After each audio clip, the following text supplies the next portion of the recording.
Okay, everybody, this is gonna be an also kind of different direction from my normal videos, but this just popped up on my For You page, and it's about it's about FGTEEV, which I also am one of the many kids that grew up watching this family, and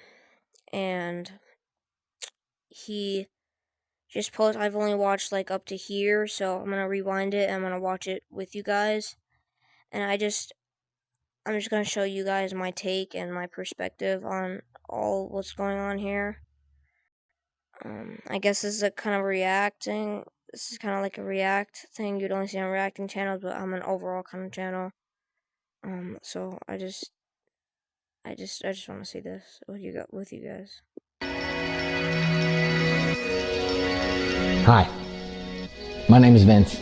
I've been creating social media content with my family for the last 13 years, but I have been watching FGTEEV since 2016. 2016, when I was like, I'm not gonna say my age, but when I was young, I was watching him since have been hiding 2015, 2016, and I stopped watching him. I mean, I basically grew out of watching his kind of content when I was, that's my friend, I grew out of watching his content when I was around like 11, so let's just watch something from my fans since the beginning, and I have not been totally honest with them. We are going skiing! What's up? What's up? What's up? So, his family, I'm sorry if I'm pausing a lot. His family is almost very similar to mine, because I have 3 brothers and 5 sisters. I have 8 siblings total, and he's always had a big family. Yo, what's up? I just relate. Yo, what's up, Funnel Cake? Yo, what's up, Funnel Cake? What's up? Y'all ready? Let's go! All the positive emotions that came from the success, all of the views, the subscribers, the top selling toys in stores, the books, the New York Times bestsellers, the awards that we would get. At the end of the day, there's always really something that goes on behind the curtain. And I know I've already watched like 5 minutes of this video, but there's always something going on. A lot of people have been saying recently, now that it's been brought up at the topic, that like people who are famous they would not want to be famous if they could go back and not be famous. So he might be talking about when I look in a mirror, it did not fix the hurt that I felt inside. Let's start with the question that fans have been asking me for over a decade. Why do you always wear a hat? So I think, in this point, like a couple minutes ago when I was watching this, I'm thinking, well, I am one of the people who like was a hardcore fan of this family, and I've seen him without his hat a couple times. It never really bothered me. I mean, like whenever I would see his hat, it's just like, oh, he just like looks like a normal dude. Like, I don't know, it never really affected me. Stupid hat. And when you get... I never really like, when he shows his hats and videos, I never like... I didn't think that I would ever be able to discuss this secret. Daddy! What? We got to. Come on. My hair crazy, bro. It's something that my own children didn't even know about until 2018. So yeah, I actually didn't find out until 2018, and I was sitting right here. I remember taking off my hat, pulling back hair because I had long hair in 2018, and then showing her. And like, I actually don't remember at all what it looked like. And there's a reason why. We just don't have pictures, we don't talk about it. Yeah. Like all the pictures in the house, there's basically none. Yeah. So, and I have a hat on for like the one that's yeah. there. I remember around 13, 14 years old, there seemed to be a shift. I went into his bedroom. I was snooping like a good mom does. And I remember opening up the 2 top drawers in his dresser. And to my surprise, they were both filled with color coordinated bandanas and hats. And I remember being so shocked because there was yellow and red and white and black and purple. Is maybe it's like a hair growth thing, but I don't know because his hair was long. Is he like insecure about his hair? I don't know. I'm just gonna keep watching. And hats of all different types, and I just remember there was a turning point at that moment. When I went to Jerusalem this year, I decided to tell my story publicly for the first time. It didn't quite come out the way I wanted it to. What does that mean? It was beautiful being able to be in Jerusalem with my son and grandson, Michael. And it was a huge impact being across the street from where the Garden of Gethsemane was, looking into the garden. And I saw my son with the camera set up on the wall, and he was recording himself, telling his story. Here's my mama and Mike right now watching. Say hi, Mama. There's my son, Mike. Say hi, Mike. It was beautiful to see him so raw and share his heart in such a vulnerable way. That was the first time that I ever relived these emotions and these stories in detail. And to do that for over 3 hours, I mean, it was a huge moment. It was. I'm gonna talk about myself for a while. So sometimes in videos, you guys really can't hear me, and I'm gonna turn this volume down a little bit just so you can hear my comments. An emotional roller coaster. If it's too, I'm sorry. I'll just start. Tears and snot. Like, I'm sorry. I should have brought tissues or something. Having people walk by me, listening to the things I'm saying. Hey, everybody say hi. Everybody say healing. Healing. No, from Philippines. Hey, Philippines. Having no hat on in public, crying in front of people. It felt so good. And a part of me was like, man, maybe I don't need to tell the story. Maybe I just have to, talk to the camera. And then I thought, whoa, that's cowardly. I've got to encourage people. Yes, This secret has consumed my life every day. No exaggeration. What's the secret? Since elementary school. There wasn't a time I could remember where I didn't look at myself in the mirror and hate myself. I didn't think badly about myself, that my self-esteem wasn't crushed. Felt like I hated the world at times, hated life a lot of times. The only way I can sit here and talk to you about it today is because of the healing, emotionally, mentally, that I've received by having complete faith in Jesus Christ. Oh, that's good. I'm not. It's gonna be controversial, but I'm an atheist. But I am proud of other people when they give all their faith to Jesus Christ, because it's something to give them to live every single day, and it's something to help them keep going on, and it just gives them like, how do I explain it? It gives them like a reassurance that everything's gonna be alright. And I'm an atheist, but it doesn't, just because I don't believe in it doesn't mean that other people shouldn't. I'm not promoting atheism. I don't really think I don't really think a lot of people should be atheists. I think everyone should be. Most people should be religious because it gives people a reassurance. Everything's gonna be all right. Like God will take care of you. And with this will if people give all their faith to Jesus Christ, it will help them it will help them in the end. They'll live a fuller, better life in their eyes. So let's keep watching. Faith in God is what took my shame from me to be able to hopefully encourage people by my testimony, by this message. This is all new to me. To seek God. My life has been transformed. How can I stay silent about that?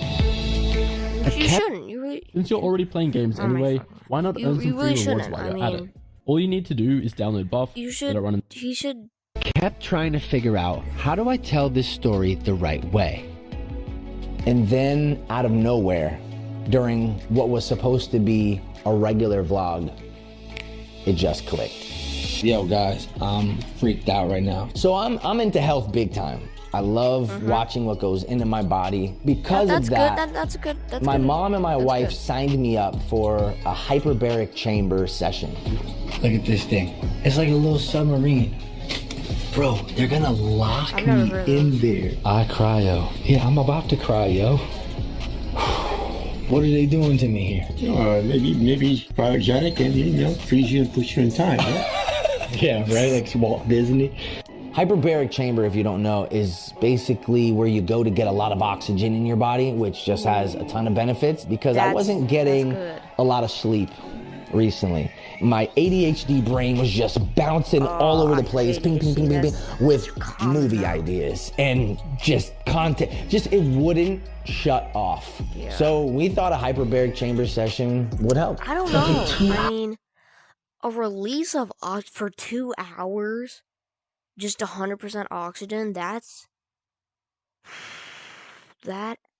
I feel it puts you more into overdrive and it makes you think clearer.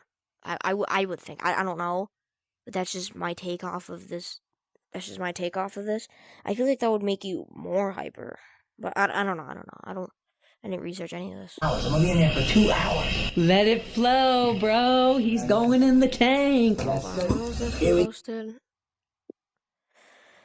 This was posted. Oh my god, bro! Look at the views. 19 hours ago. All right. Go. Oh, it's gonna be loud in here. I feel like I'm in a Titan submersible. And remember to sit up while it pressurizes. Sit up, gotcha. And make sure you try to pop your ears. Okay. This is weird. Look at that. It feels like paparazzi. What are you guys doing?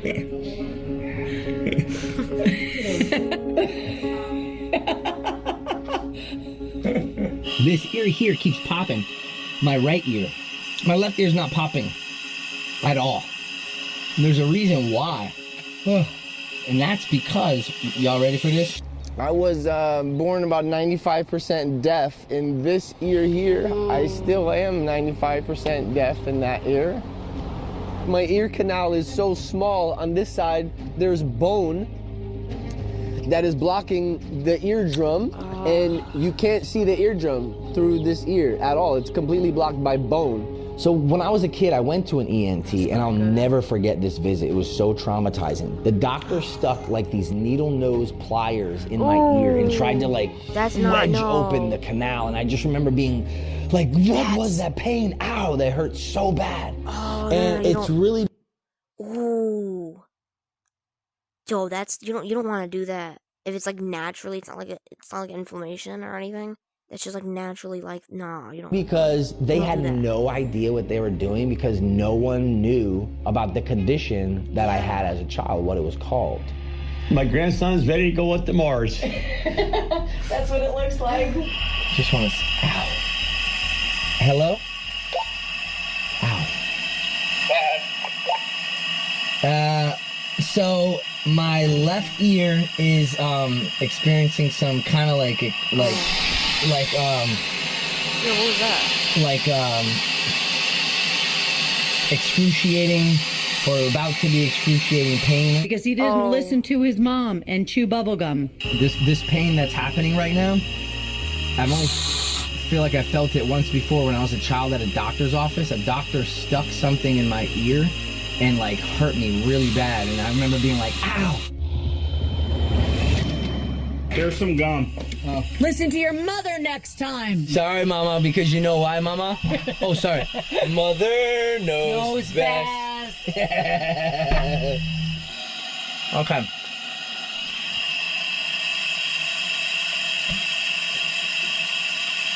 This would be good. 1 second.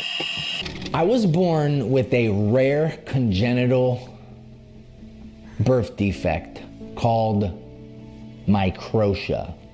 I think I've heard of that before. Never thought I would tell you guys that. What's microtia? He's probably gonna explain. Love Roblox? Earn Roblox digital gift cards with Microsoft Rewards. Microtia, which is a small or a diminutive ear, is a problem that happens in about 1 in 8,000 to 10,000 live births. Scope of this can range between a small ear, but normally formed, all the way to a complete absence of the ear.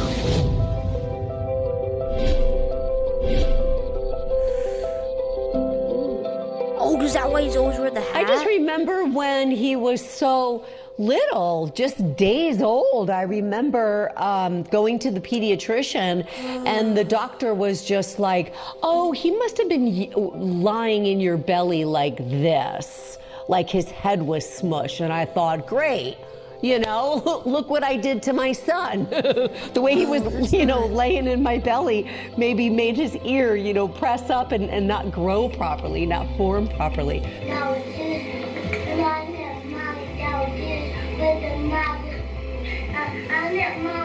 We knew nothing about microtia or any defect like that back then. I wonder how it's grown now. That has to be the reason why he's always wearing hats. I thought it was something about his hair. There's just a lot of things I don't like about myself, right? We're all insecure about ourselves, and a lot of it stems from people who say things about us, and those words sometimes stick with us. That's not. I hate. So I was bullied in school. It really started in the 3rd grade. And then that's why he's it facing just that way. stuck Look, for life. you can only Even bullying as an adult. Does it happen in both? Yeah, it's been a journey. Because my ear was pointy. People used to call me an elf.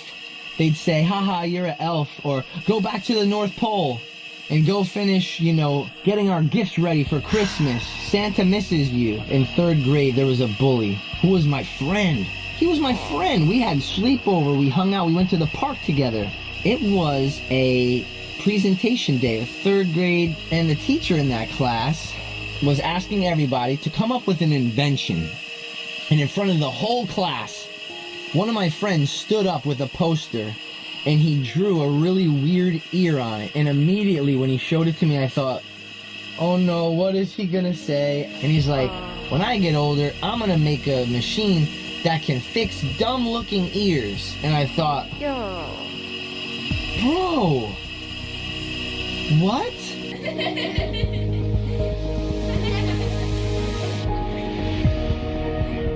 You know what's ingrained in my memory?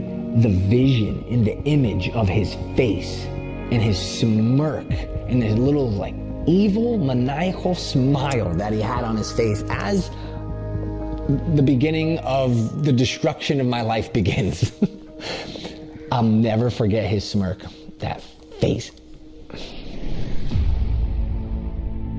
From 3rd grade to the rest of elementary, now other kids would start to talk about it, and I just began to be filled with emotions and negative feelings and pain, and it just started building up for the rest of elementary school. This is why I really want kids to be nice to other kids. Yeah. Because some kids helped ruin my life. Or so I thought. Because there's a happy ending. All those kids look like Oh, gosh, it's just a miracle to see him talk about it and let his guard down and let God take over. It's a miracle that I would pray by faith and see him. I would close my eyes and envision him talking to crowds of kids and people, and that he would share and use the pain and the shame that he went through, that he would use it to help other people. It's just a miracle to see that this is actually happening. By middle school, I had to grow out my hair. Oh my God. Down past my ears. That way I could stop getting made fun of. And it got to the point that he would not trim his hair, cut his hair. It was growing real. I did that too. I'm not saying that, I'm not comparing our stuff, but nothing, no trauma should ever be, no, not trauma, I don't have trauma. Nothing bad should ever be compared, but I also did something similar like this. I had long hair, like not parting it, but I just had long hair all around, kind of like that. Just a little above my eyes like this, but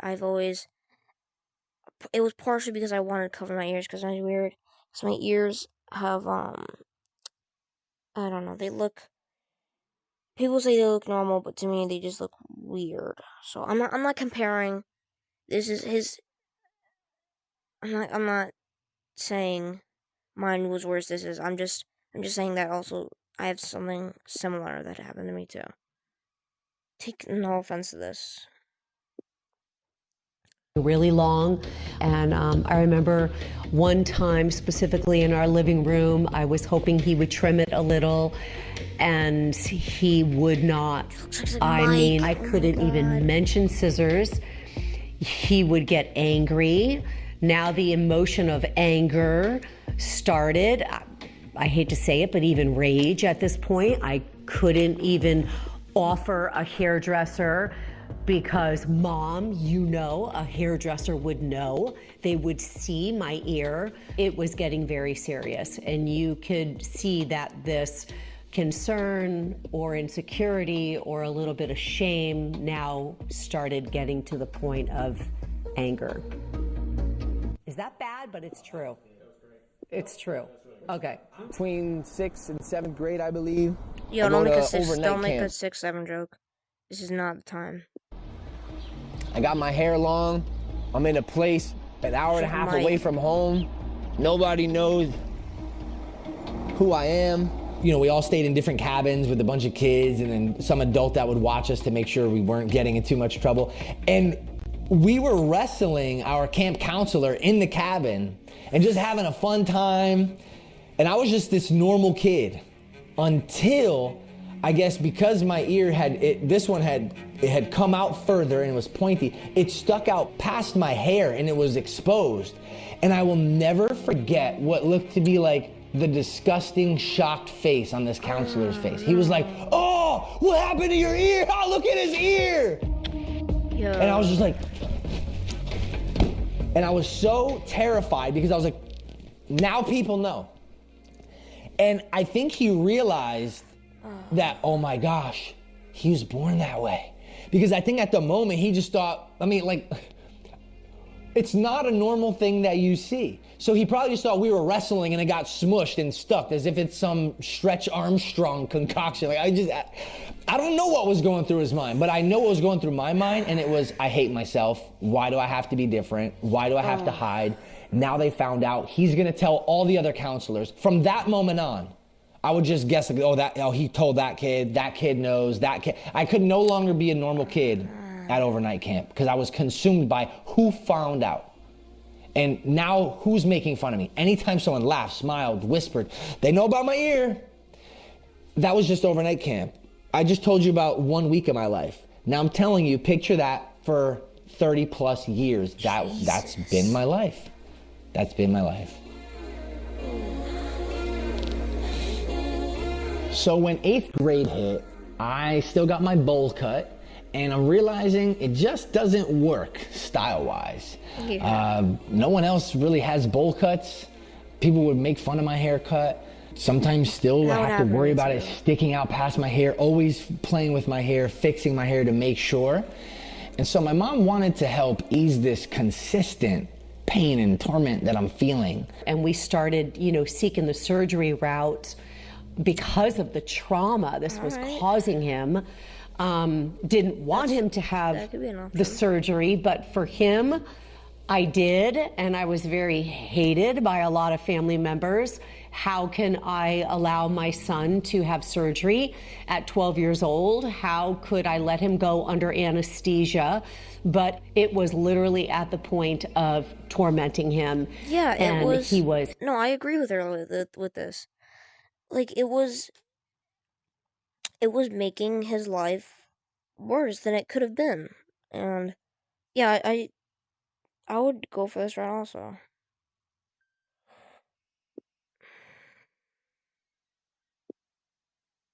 Was hating himself. I got my first surgery on my ear. And again, that doctor also had no idea what he was doing. He promised all these special results. And yeah, they just sort of rounded the top and then pushed the ear back. And I'll never forget being in the hospital bed. I'm like 12 years old. I wake up from surgery and I stick my hand into like my gauze and I pull it out and I'm like, Mom, I'm bleeding. And she's like, yeah, she's like, of course you're bleeding. We had to cut your ear. I had no idea. I just thought it was like Play-Doh. Like, we're just gonna do arts and crafts with this kid's ear. I had no idea what I was getting myself into. And I never forget the blood on my fingers. I had no idea. And after the surgery, I would kind of look and be like, man, it doesn't really look that much better. It's not normal. This isn't right. What did this do? It just stopped it from poking out past my hair, basically. I then cut my hair and then hated it. And so I would just wear headbands. Echo, Rockaware, Sean John, way before the baby oil. But yeah, that was middle school. It was then at that point that I realized that unlike his childhood doctors, it wasn't just a narrow ear canal where they couldn't see the eardrum because of how narrow it was. It was just skin on top of bone, and then the eardrum was down here. Which personally, I hope and believe the eardrum is probably still very functional in there. I don't know, but I'd like to think that.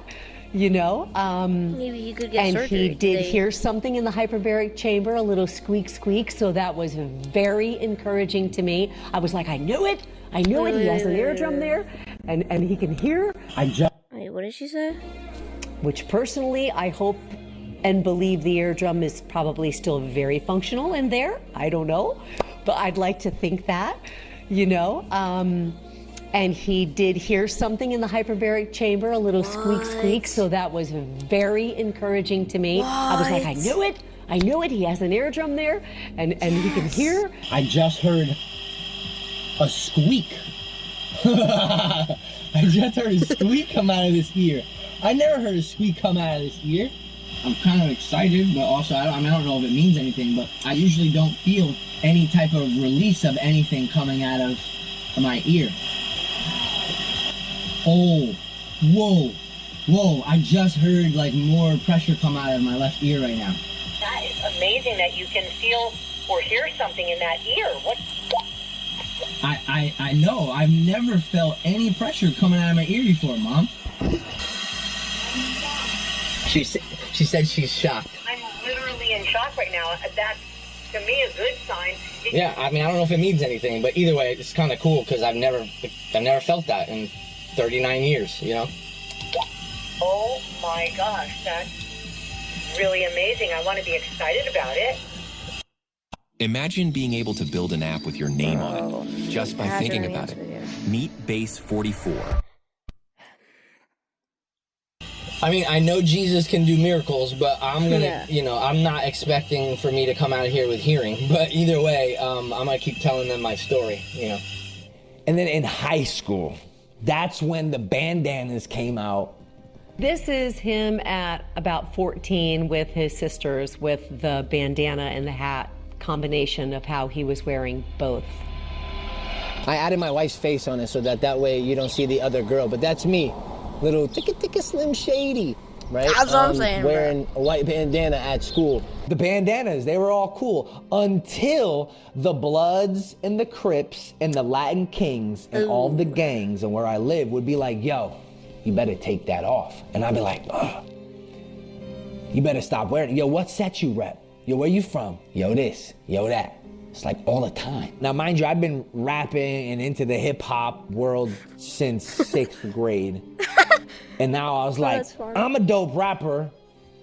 Now I'm actually, you know, I'm gonna fit the skill level. But I was a terrible rapper, by the way. Praise God in the synagogue. We crash the devil in his pentagon in hell. You can't touch me, I never fell from the stairs. I ain't got a poo-poo. You come against me, I'ma say, like a train, you know, coming through. I was being eyed by gangs in high school every day, bro, in the hallways. They're like, we don't get you. Internally, I'm like, I'm just trying to hide my ear, man. I'm not trying to throw up no blood sign, bro. Like, I'm just trying to hide this. Let me hide in peace, please, bro. Please, I need this. I can't let kids know about this at high school. Please, I'm just trying to find peace. That's been my whole life, trying to find peace, man. I just wanted peace my whole life. Like, dude, if I can't wear gang colors, I gotta get camo. So now I wear camo. There's me and my dad. So we had to move away because of the gangs and the violence that was coming for me. I moved to a new town, new area, new kids, new chance, new start. This is gonna be great. I just get to like, there's no gangs in this area. Yes, it's just awesome. And I'll, you know, remember being in 9th grade and imagine my face when I'm walking down the hallway and all I see is the bully from 3rd grade. What? Smirking at me as he walks past like, I know your secret, welcome to my school. Because I started mid-year, I started, you know, late. Dude, it was like a movie cinematic effect where the camera zooms in and then everything slows down. And then my head explodes internally and I'm like, how is this possible? Why? Why is it that I can't just find peace? Why is it that this is plaguing my life? And I'll never forget being in front of some vending machines later on in the year. And like 5, 6 kids come up to me and they're like, yo, let me see your ear. And I'm just like, oh my God. Let me see, take off your hat. We want to see. And I'm just like, okay, freaking kid told them why. Like, why is this such a big deal to everybody? And I'm just like, no, I'm not taking off my hat. And they're like, take off your hat. It's because in our society, when there's an outcast, we always want to, hold on. In society, there's always going to be someone who's weird, and there's always gonna be someone, and the real truth is that everyone is weird, and we just don't ever see it because we always see the person who shows their weirdness or the person who has weirdness that they can't hide, instead of like it being emotional or social cues or autism or like something physical like this. We as a society we don't realize that this affects people, and he already talked about this. This affects people, mental health. I mean, rips my bandana off, like unties it, flicks my hat off, and I'm just like, ah. And they're all just laughing at me. And I'm just like, bro, why is this, why can't I just be a normal kid? Why can't I just Yo, this can spiral. That stuck with me. That question, why can't I just be normal? That can spiral into if you know, you know. The bullies at the vending machine. Yo.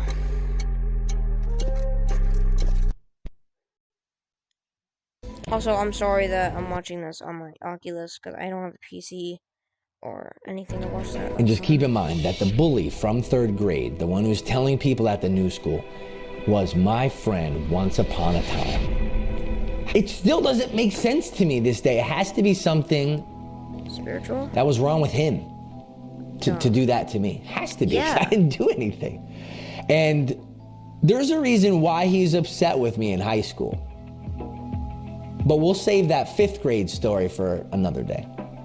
We'll also maybe save about what happened to him after high school another day. Ooh. It's really interesting stuff.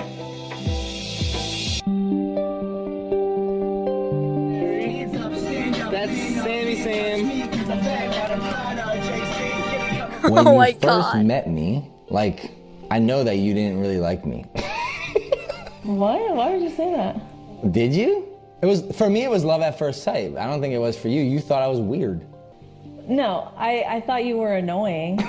But who likes people that are annoying?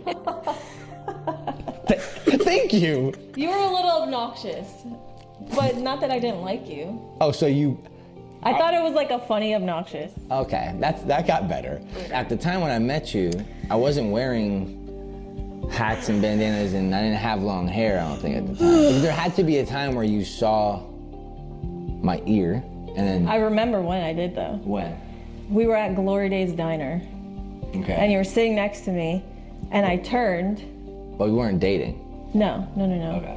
And I turned, and I saw your ear, but to me, I'm like, nothing went in my mind. There was nothing like, oh my gosh, what the heck happened? Nothing. I was just like, oh, okay. Like, that something like that didn't matter to me. I didn't care about that. And I've always heard you say that, but like, I don't know that I ever really believed it. I believe it now. Because my whole life, people are always like, it's not that big of a deal. And that is the worst thing that you can say to someone. When someone is upset about something, crying, emotional, whatever, and then you respond to them, it's not that big of a deal. You are invalidating that person. It is the worst response you can ever tell someone. Yeah. That's just a by the way.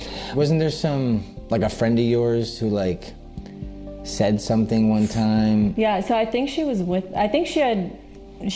us, or we were all together. It was at like our school or something. And I remember, you know, he was there, and I remember her seeing his ear, and she had asked me about it. And I never even asked him like what happened, or because again, it didn't matter to me. I didn't care. Then I remember one day she had messaged me on the computer, and she said like, how's the ear? I remember, I think I left my screen up on my computer, and he saw it. And I don't know why. Were you at my house? Maybe you were at the house with my brother or something. I don't remember. And I remember just seeing him crying on the couch. And I asked him like, what's wrong? And he told me he saw the thing. When I saw that, I was like, you've been talking about it? Like, you were my girlfriend at the time. Yeah, no, yeah. And so, because I'm just like, why would she say that? Like, I assumed that you were making fun of me. No, I believe you, but I assumed that you were making fun of me to her because that's what was happening my whole life, is everyone was just making fun of me. I'm like, great, now my girlfriend is now doing this too. Yeah. And at that point, I didn't know it was that big of a deal, or like why it hurt him so bad. He's thinking that because people have done this before. He's reacting this way because people have done this before to him, and it's recognition that he's not thinking, he's not taking a clear perspective of it. He's using, his brain is using what's happened before and comparing it to this incident right here, and is saying, oh, this is really similar. This must be why she's doing that. This must be why she responded like that. He never opened up to me about it, or never talked to me about it. And then I never really truly talked to you about it for years and years. I can sit here all day and tell you all these little stories, but let's just jump to another big moment. My wedding day. The day that is just supposed to be magical, filled with great memories, happiness. Not for me.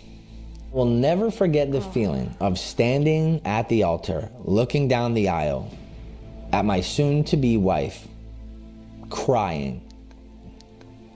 And in my head, I was just so embarrassed and so upset with her. If I can leave the body standing at the altar and just say, why are you crying? Can you please stop crying? Everybody is looking at you crying, and they know that you're crying because you don't want to marry a guy with one ear. And now everyone's laughing at me on my wedding day. Can you stop crying? Because that's what everyone's thinking.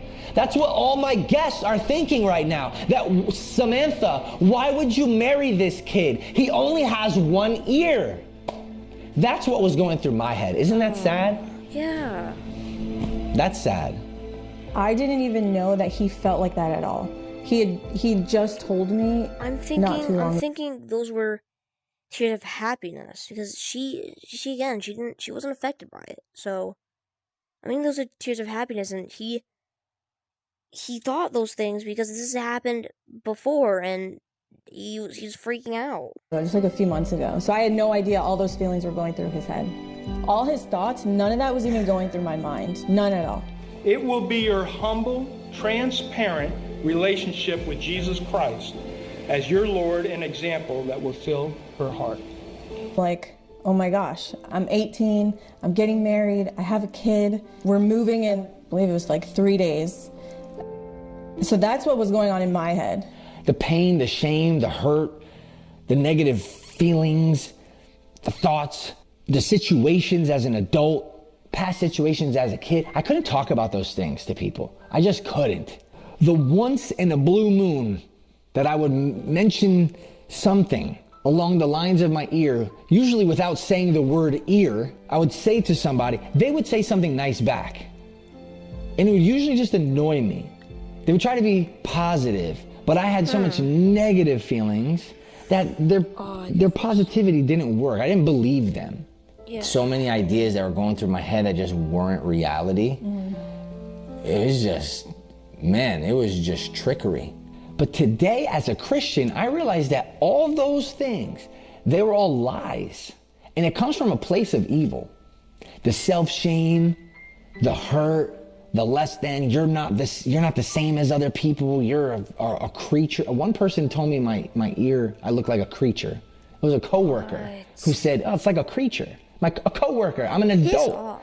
And it's like, all those things, they don't work on me anymore because they're not true. Good.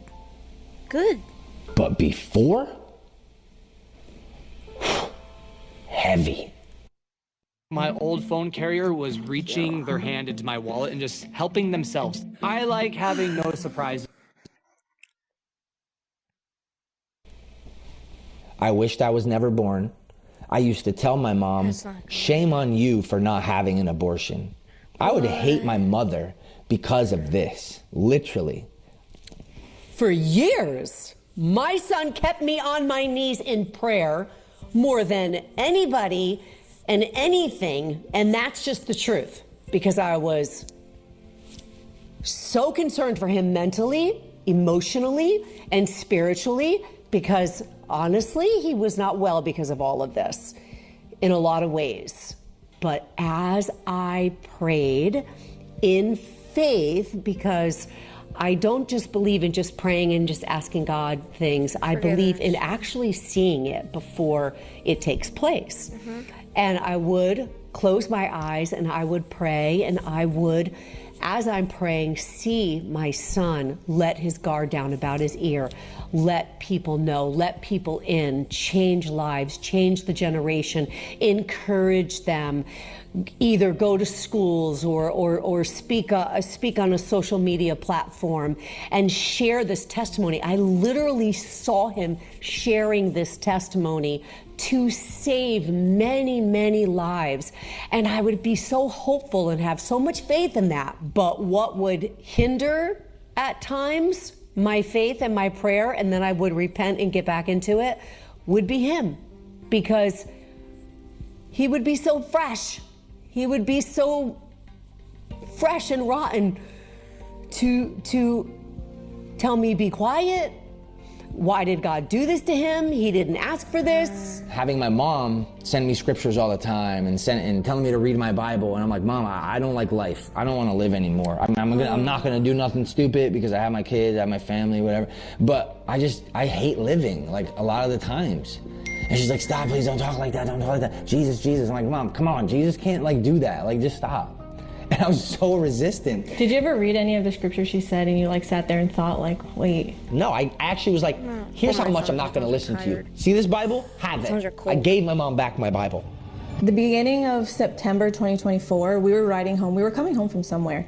And out of nowhere, it was like silent. And out of nowhere, he was like, we should go to church tomorrow. And I was like, really? Because that, like, normally he wouldn't say that. Even though I met my wife in church in the early 2000s, we stopped going around 2011-ish. And then when social media started picking up at the end of 2012, we just never went back to church and slowly drifted away from God. And you know what did something for me?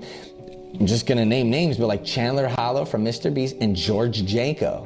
When I saw that these guys who were just guys on the internet, especially being around Logan Paul, who didn't believe in God, and just like, you know, I met George a couple of times, but seeing him pop up on my For You page, I'm like, man, this guy's talking about God and he's talking about Jesus. And I feel just like almost convicted that I call myself a Christian loosely. You know, if someone were to say, hey, what are you? I'd say, oh, I'm a Christian. But I would never go around and just say that. Yeah. But if I call myself a Christian, I'm afraid to talk about God. That's crazy. And that's when it's like, hey, let's go back to church. And you're like, what? Let's just go. So we ended up going the next day. And then from there, we were just going every Sunday. And this part makes me want to cry because it's so powerful. I spent 38 years in shame and hiding.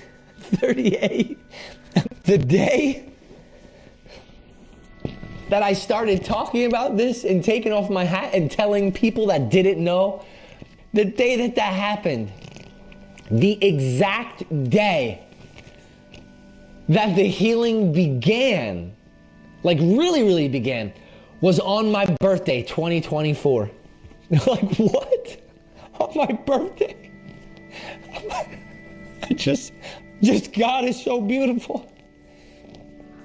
On my birthday, God? That's my gift? Are you kidding me? That's your day. Today's my birthday, and I probably spent like maybe 3-4 hours of it just crying and just being thankful that I feel like now I have a purpose, and like I feel like you won't understand that, but I have been waking up for the last couple years saying, what is my purpose? Like, why am I here? Like, I know we've made so much positive impact in people's life, but I feel like it's not enough. I feel like I can do more, you know. And I sat here and I filled this void, and I filled this void in my life with, you know, some material things, and then, you know, that didn't work, and I just sat here and just said, like, what? I need a minute. Oh my god. Oh my god. That's powerful, man. Holy shit, I'm about to cry. I don't want to get into my religion right now. I don't want to really get into it that much because this is about this right now, but that's powerful. Holy shit. Whew. That is powerful, man. God really does change your life if you really do believe in him with all your heart and soul. What is wrong with me? What is wrong with, with this in my marriage? Why am I this way? Why am I this kind of employer? Why am I that? I have woken up with just depression and just saying woken up with depression, just upset. What? I don't I'm just playing video games. What else am I doing now? I know I've made positive impacts on people's lives, but it's not enough. There's no way that God put me here. And he put me here on this earth just to, have all these millions of eyeballs look at me, and for me not to do more, and for me not to help people and to help restore broken people. I'm broken myself with what we are going through. God is the answer, bro. He's the answer. God, what you did for me on my birthday last year was enough to carry me till my death. That was it. That was it. That little bit. The 38 years of pain made my birthday gift in 2024 so worth it. It was the buildup. It was the excitement.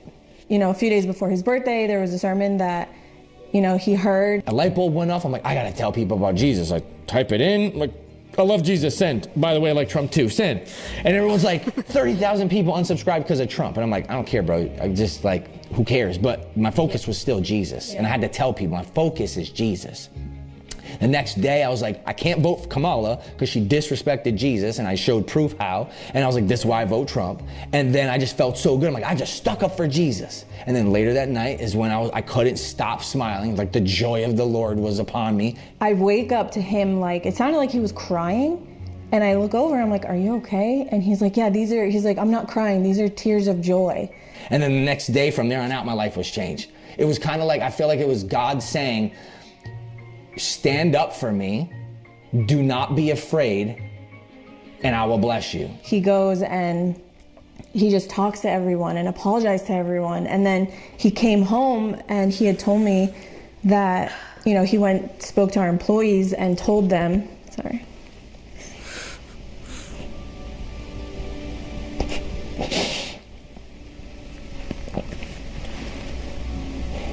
he came home and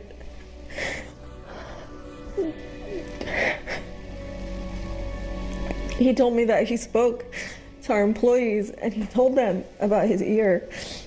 I just started crying and I'm just so surprised because it's nothing. He had hid it for so long and it just broke him inside. And it was so hard as his wife to watch that. But, it affected a lot of areas in our life. And for him to just come out and tell everyone, and I don't know, to me, it was crazy. I didn't expect that. And then that day is when I made a vow to God. I was like, I'm gonna talk about you forever. Oh my God. Yeah. And then I hope that encourages people. I'm crying. Hold on. On my birthday, 2024, they said, what do you want to do for your birthday? I said, go to Barnes & Nobles and go buy a Bible. That was my birthday gift. Best birthday gift ever. Because when I finally got into it,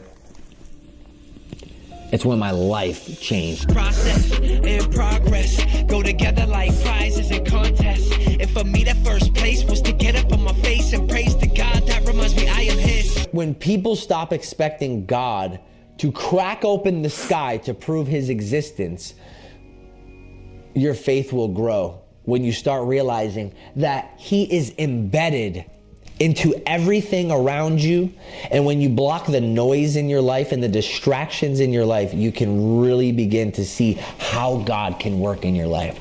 Because if you believe me and what I'm telling you, this is how God has worked in my life. And now it's not just my life.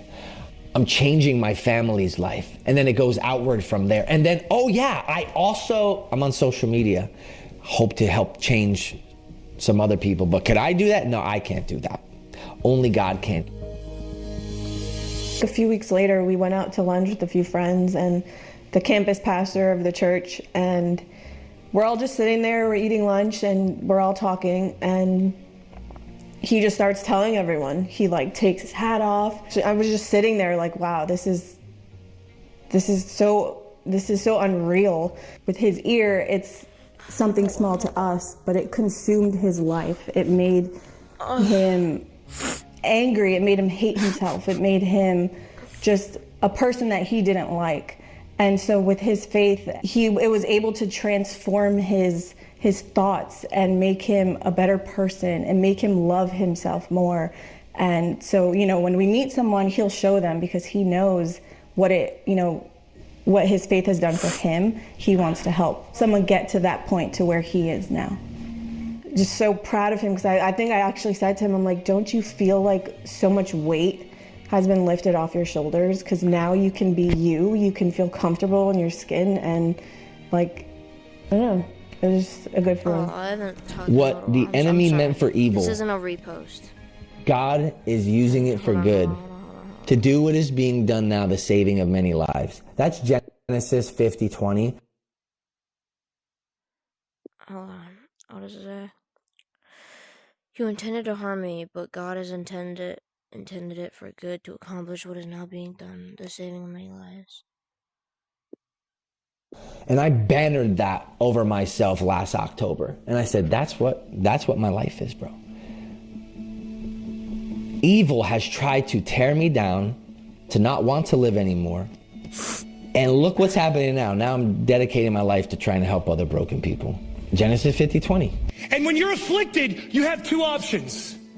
You can either let it poison you and kill you, or you can offer it back to Jesus and his service and allow the affliction to bring healing to others. Don't be ashamed of the wounds of your past, because they are the things God will use to bring healing to the nations. The very place you were afflicted is the very vessel God's going to use to bring healing. Do you see it? And do you believe it today, Vision Church? With me, see, I grew up Christian, but never really experiencing it. Not like today, ever I've before. grown up Catholic. I was more It's like like a the same sponge or like a parrot, you know, that would hear things and then repeat it, but it wasn't real. But now it's real. Intelligence has been born again since 6 years of age. He first started with gospel hip hop around the age of 11. I'm saying I'm back doing what God has me to do. I'm saying that I'm back where I was before, and now I'm a new creation again. So I just praise God for that. You can hit that track.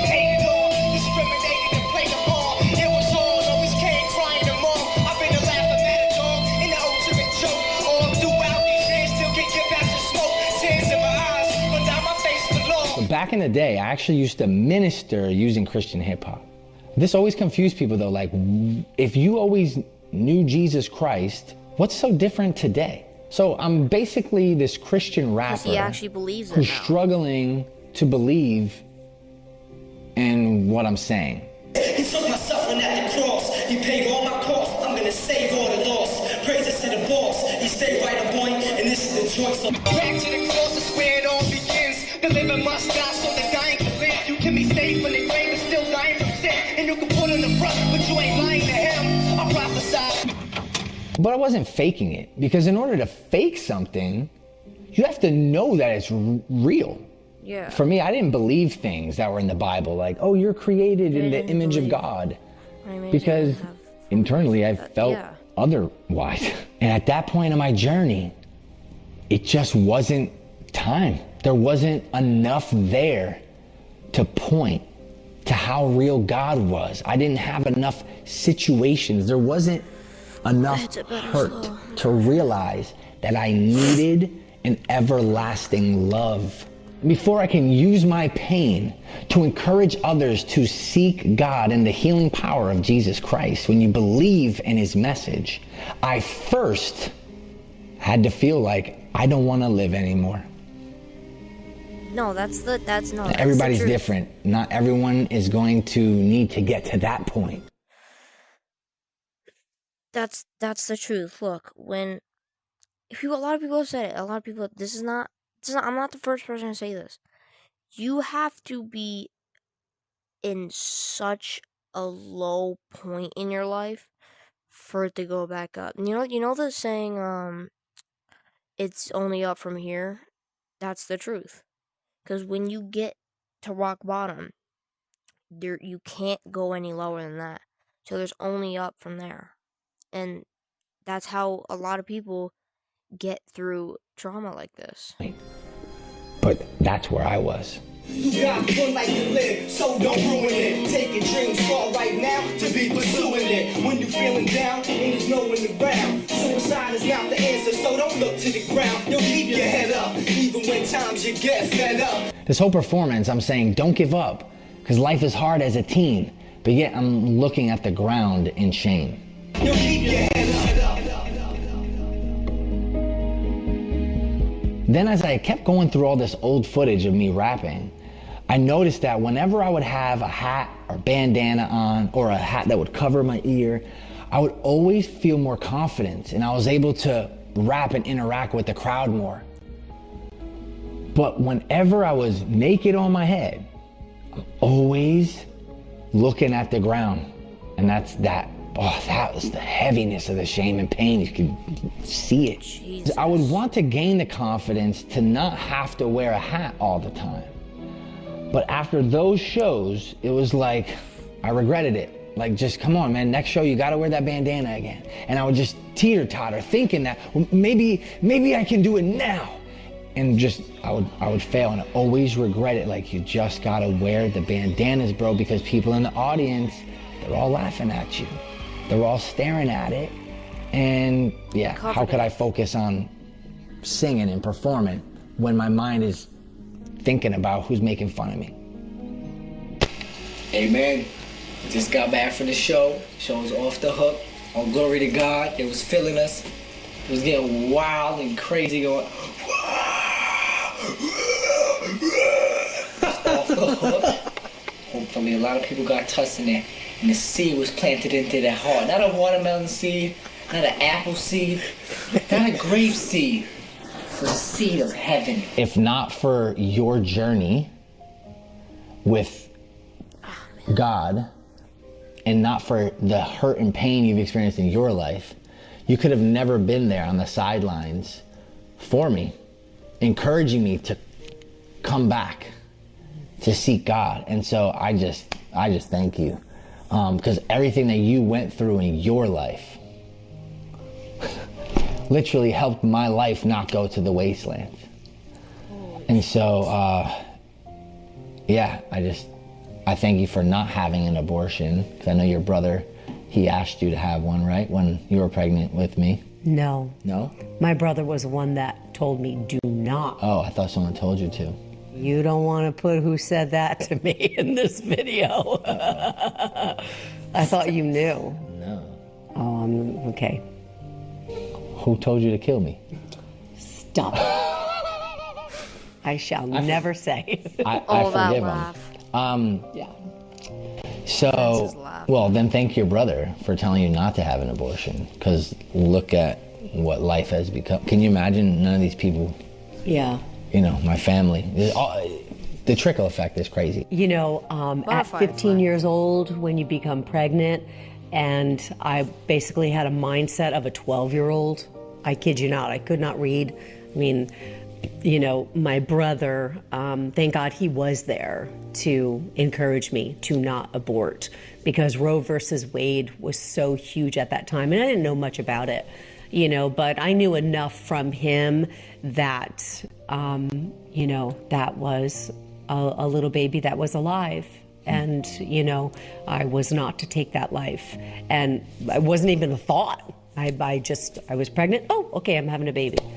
But like, as you're saying this to me, you know, it's beautiful and I'm so grateful. But for many, many, many, many years, it was very painful to hear you constantly say to me, even in a joking way, you know, why didn't you abort me? You know, why did you bring me here? I know. You know? And I've apologized 100,000 times since. Of course. Yeah.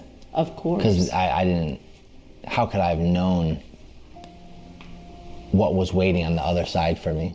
This is my first studio album that I recorded when I was 16 years old. Track 8 was called Abortion. So I'm going to listen to it for the first time in probably like 20 years. Psalm 139, 13 through 16. For you have created my inmost being. You knit me. My faith leads me to bring my life, especially when my choices are made careless. I also know some situations are heavy and complex. Some women face real danger and some kids face real suffering. I am not judging anyone. I need that to be clear. In Christ, though, condemnation, and He removes the shame of our past. You can't live in what you've done, but you can fight to shape what comes out next. Be together in my mother's womb. Praise you because I am fearfully and wonderfully made. Your works are wonderful. I know that full well. My frame was not hidden from you when I was made in a secret place. When I was woven together in the depths of the earth, your eyes saw my unformed body. All the days ordained for me were written in your book before one of them came to be. He who the sun sets free is free indeed. No need for the innocent to bleed. I just don't know why. Getting tears. Yo, child, you are fearfully and wonderfully made. In you, all the beauty of God is displayed. His hand upon you, so don't be afraid. You're formed in the image of God. Abortion is wrong. Yo, child, you are fearfully and wonderfully made. In you, all. So I wrote that, being 16, struggling with everything that I was telling you guys about. It just took a moment to click, like to actually click. I mean, had I made the choice to not have you, look at what I would have missed out on. No daughter-in-law, 4 beautiful grandchildren, and it's just begun. Yeah. God had a beautiful plan for you and I from the beginning. You know, a little 15-year-old mama, you know? I mean, we basically grew up together. We're 15 years apart. Yeah. I mean, we grew up together. And again, at 15, I was emotionally and mentally like 12, 13 years old, you know? I don't know, it's just something so beautiful about childlike faith. And as we get older, we just tend to forget. We tend to forget these things, and we tend to let actions of others define us, and you know, we let the world shape us instead of having faith in God and a higher power and let God's word shape us. I don't want to be conformed to the image of this world, that's for sure, because I'll tell you one thing, it never did any good for me. To realize, like, there's been these whispers in your ear that have been a lie trying to tear you down. It tormented you. It tormented you. So if you believe in God, you have to believe in the opposite, which would be Satan, which would be an enemy of God, who would try to tear down people that have a calling on their life. And I believe I have a calling on my life. I've had one, and I'm going to use my social media platforms to continue to talk about God. And what better way than for the enemy of God to try to destroy someone by saying, life is too hard, it's just not worth living anymore. Like, just say goodbye. You know what I mean? Like, you don't need to be here. You can't convince me that wasn't happening to me. Yeah. To see such self-loathing for so many years that you had, you know, because of what you went through, by the way people treated you. And I don't think it would have been as bad if the bullies weren't out there, you know, adding on to this pain and making you so aware of a birth defect, of something you couldn't even control. It was just unfair and sad. And that's why I really loved your song about the bullying, you know, because, and many videos that you've done on bullying, because people need to understand how serious it is. It takes lives. If they don't understand it by now, anyone that watches this video still has the nerve to go out and say a single thing about somebody's appearance, somebody's handwriting, their speech, they say anything negative about anybody. It's like, did you even watch this video? Yeah. It's like, yeah. That's what I hope. I hope that this could encourage kids and adults, man. Adults are bullies too. Yeah, yeah. I want to talk about bullying. Watch what happens, right? When I crumble this paper just a little bit, ready? Okay, I crumple it just a little bit. Okay, now the next day, I crumple it a little bit more, okay? Now the next day, Crumple it a little bit more. And then a little bit, and then a little bit. And then you keep crumpling it, right? That's like a bully. Keeps being mean to this one kid day after day after day. Now let's pretend that bully says sorry. That bully says sorry. What would happen? You said sorry to this paper. You try to fix it. You're like, bro, I'm sorry. Is the paper fixed? No. Can you see Look at that? all those. This paper is damaged forever. This paper is ruined. Because of that bully, this paper will never be the same. Everything we're talking about is just how powerful words are. It's the words that tear us down that are so powerful. Sticks and stones may break my bones, but words will never hurt me. Like, yeah, bro, they actually do. Think about how powerful words are, even when you are trying to do something nice. Oh, it doesn't look so bad. Oh, we don't care. It's not that good. Like, you look good. Those seem like they're good words, but they could also be so harmful. When you get stuck in a catch-22, this is why the book of Job is like when Job's friends sat there with him when he was going through everything, they were silent for like days. Like, they didn't say nothing. Sometimes it's okay not to be negative, but it's okay to be with someone when they are feeling miserable and just letting them know that their feelings are warranted. What they feel is so true for them. And just being, how can I help you right now? You know what I mean? Just being there for them. It's so tough. I felt like with you, there was no getting better for me. Yeah, there wasn't. It was literally just God. The void that was there. There was nothing anybody in the world can do. His mom and I had thousands of conversations on the side about what he's going through, about his ear, because you couldn't have a conversation with him because you would get so angry. So sometimes, if we would want to talk to you, it's like, should we really tell you how we feel at this moment? Because no matter what, you're just going to knock it down and it's not going to do anything. It's not going to help you. All right. In my situation, y'all were in a catch-22. Yeah. But that's not every situation for people, you know, because I'm hoping that somebody draws from this, whether they're on the opposing side or the defensive. You know, I'm hoping someone can draw from this, but in my situation, there was nothing that was gonna fix it except on October 29th, 2024, when I came back into having faith in Christ. There was nothing else. I think it's designed that way so that God can say, yoo-hoo, like when you're ready, I'm here, because it's the greatest decision of my life, to be in the Bible daily, to pray daily, to exercise it, to put it into action daily. Not once a week at Sunday at church, but daily. That's what changed my life. That's what did it. And I think that's just so beautiful. And then you just look at me, that's my story. There's millions of other stories that are like this. So that's why I'm like, how can someone not believe in God? Like, just go listen to people's testimonies. And if they don't point you to God, then I don't think you're listening to people's testimonies. I just don't think, you know? But it's that when someone's ready, though. Their heart has to be open and they have to be ready to receive it. You have to have a breakdown sometimes to get a breakthrough. Yeah. If you ask me in 2024, well, did you have a breakdown? Is that what made you want to go to church? My answer was say no. I wasn't feeling terrible. I was just feeling like something's missing. When I told my wife, let's go back to church, it wasn't so, I want to feel better, let me go to church. It wasn't, I'm broken, let me go to church. It was, man, I feel convicted that I grew up a Christian. I grew up knowing of Jesus, I should say. I'm not going to use it. Knowing of Jesus, not knowing Jesus, but knowing of him. There's a big difference. And as an adult, why am I resistant? Why? You know what? Let's go back to church. And so that's why we went back to church, because I just felt like something was calling me to do so. And after going back to church,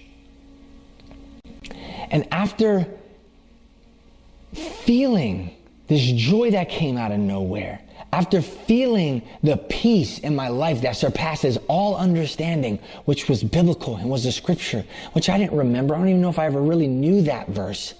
It wasn't until life with Jesus happened that I actually knew what my life was missing. And we didn't say this, and I want to say this here because this is so beautiful.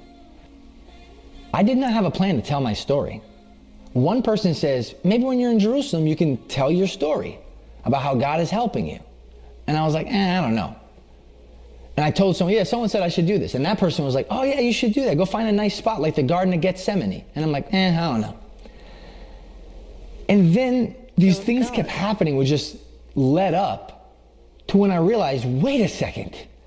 The Garden of Gethsemane is the garden of sorrow. It is the place where Jesus felt so much anguish, and there's so much emotion in that garden. And he was betrayed by Judas. So you look at that garden and you're like, man, that garden, that was a place of sorrow. But it was a place of a miracle. And I was about to cry again, bro, because when the revelation hit me, I was like, are you kidding? What happened in the garden? What was that miracle? It is when Jesus healed one of the men who was coming to arrest him because Peter cut off his ear.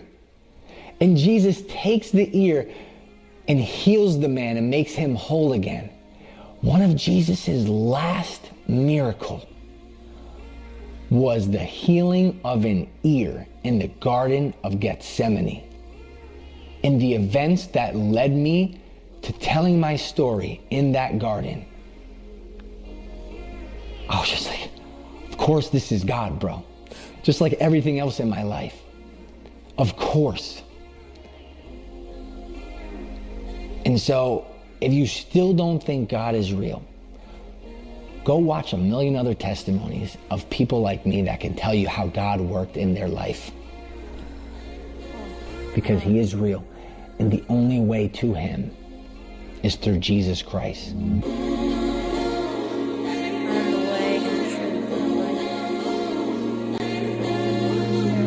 Spending all of eternity in the presence of God is why you become a Christian, because Jesus is the only way to achieve eternal life. Jesus is the only way into heaven. We do not become Christian because it's transactional and we want God to bless us and we want God to fix all of our issues. When you truly seek God and you honor him, those things will follow, as will troubles. And so if you look at Christianity as transactional, it can be an issue. I just want to preface that because the point of this video that I made is not to tell people that if you are depressed, just go to Jesus and that's the point, because it's so much deeper than that. And I hope you'll be back to watch part 2, which you'll see the journey and the struggle that I dealt with living with this secret as a content creator. I saw the pain and felt the pain inside of him, that yes, this was a character he was playing. Yes, this was a wig he was putting on, a hat he was using, but I knew he was hiding. What is that? It's my old ear.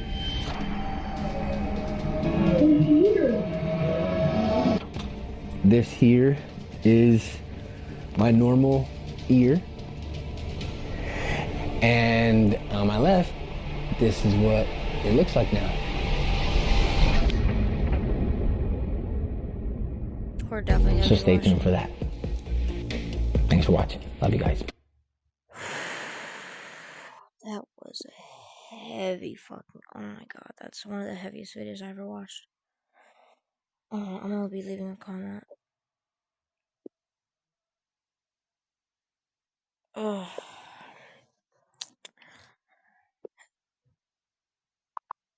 This video.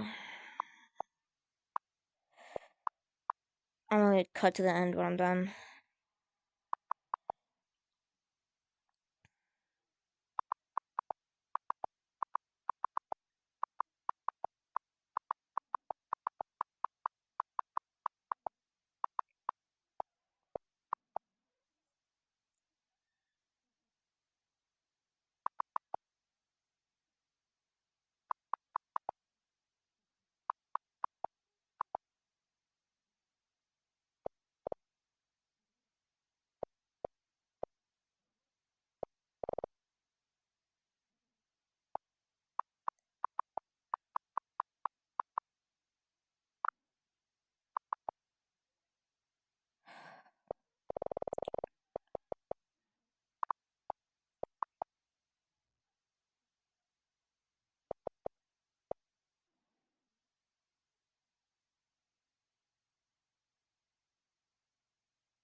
Alright, this is my comment. Pause it if you want to read it.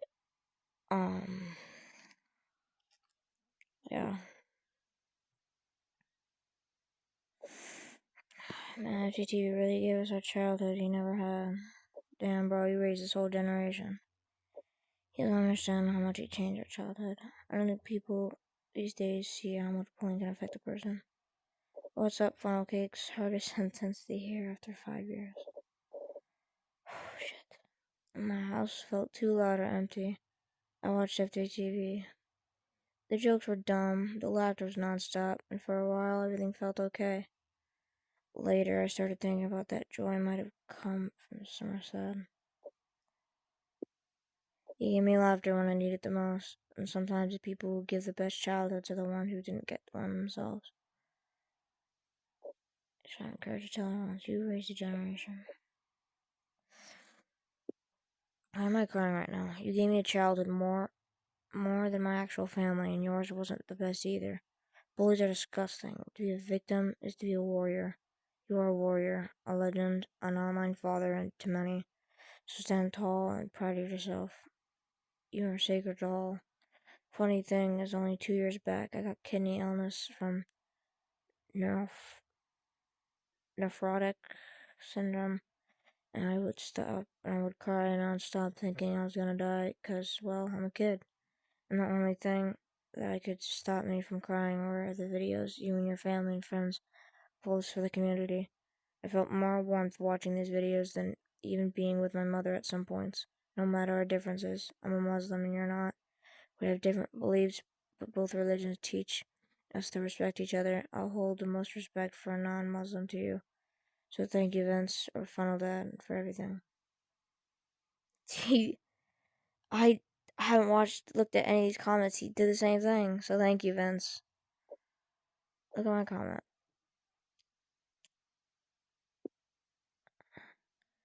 So my kids watch forever. Thank you, Vince. Just really thank you.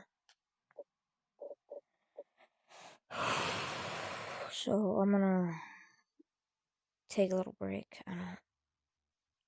I don't know.